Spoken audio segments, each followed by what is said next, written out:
In 1976, the quiet town of Circleville, Ohio, started receiving anonymous letters. Hundreds of them, handwritten in block letters, postmarked from Columbus with no fingerprints and no return address. They accused people of affairs, corruption, and even murder. And they always knew details no outsider should know. Then someone tried to kill the main target with a gun. Almost 50 years later, police still don't know who wrote them, and the writer might still be alive. Welcome to Cold Case Chronicles. This is the story of the Circleville letters, one of the creepiest and most personal harassment campaigns in American history. The letters destroyed marriages, careers, and almost took a life, and the case is officially still open in 2025. Grab something to drink, turn the lights down, and let's go back to 1976, Part 1. Circleville is a small town of about 13,000 people, 30 minutes south of Columbus. In late 1976, school bus driver Mary Gillespie started finding letters in her mailbox. No stamp. Someone was delivering them by hand or bribing a postal worker. The first ones accused her of having a secret affair with the school superintendent, Gordon Massey. They were written in crude block letters and signed only with a W. Quote, "Gillespie, I know you are screwing Massey. Tell your husband or I will tell the whole town. Stay off school property." Mary was married to Ron Gillespie and had 2 kids. She swore the affair wasn't true. Within weeks, her husband Ron started getting letters too. Then her neighbors, co-workers, even the sheriff. The writer seemed to know everyone's secrets and exactly where they lived. Part 2. By early 1977, almost the entire town was reading these letters. Some were mailed, some taped to stop signs, others stuffed in mailboxes at night. The writer accused the sheriff of covering up a murder, claimed local officials were corrupt, and kept hammering Mary about the alleged affair. Then the threats turned physical.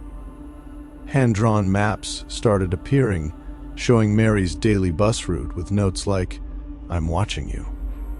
In August 1977, Ron Gillespie received a phone call that pushed him over the edge. According to his family, he stormed out of the house screaming that he finally knew who the letter writer was. Hours later, Ron was found dead, his pickup truck wrapped around a tree on a straight road. He had a blood alcohol level of 0.16, twice the legal limit. But only 1 beer can was found in the truck, and friends say he barely drank. His revolver was missing from the glove box and has never been found. Part 3. 2 weeks after Ron's death, Mary was driving her bus route when she noticed one of the handwritten signs the writer loved to post along the road. This one had her name on it.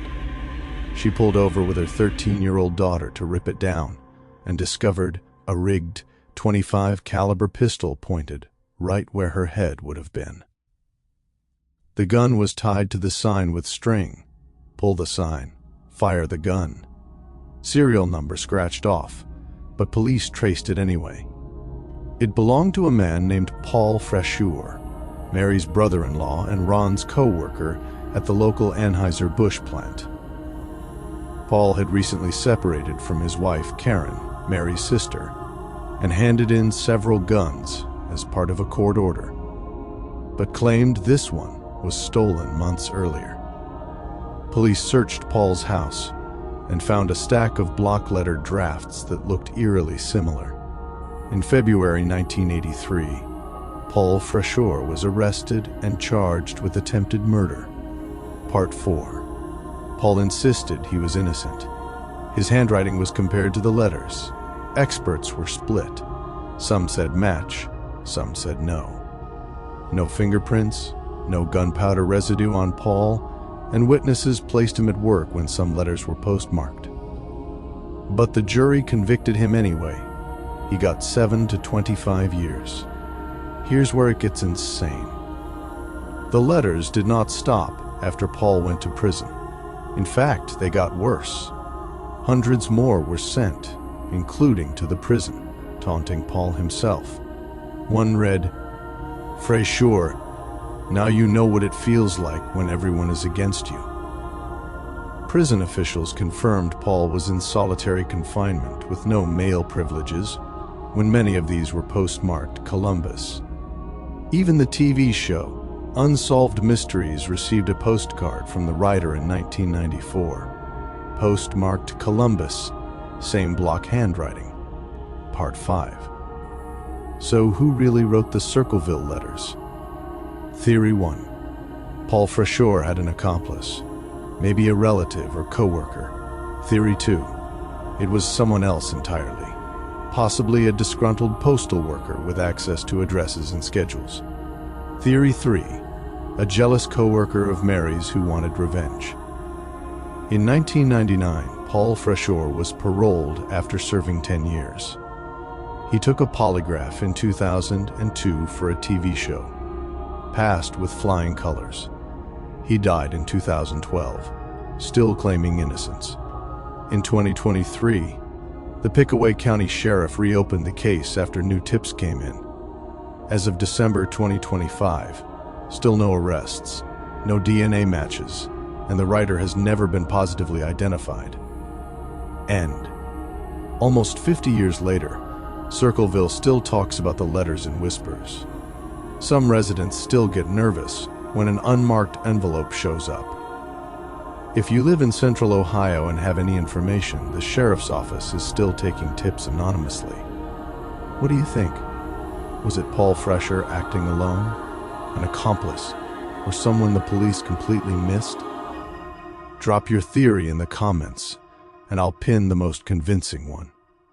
If you want more unsolved cases like this, smash subscribe and hit the bell. Next week, the case of the Dnipropetrovsk maniacs, 21 murders caught on tape. Thanks for watching. Stay safe, and I'll see you in the next one.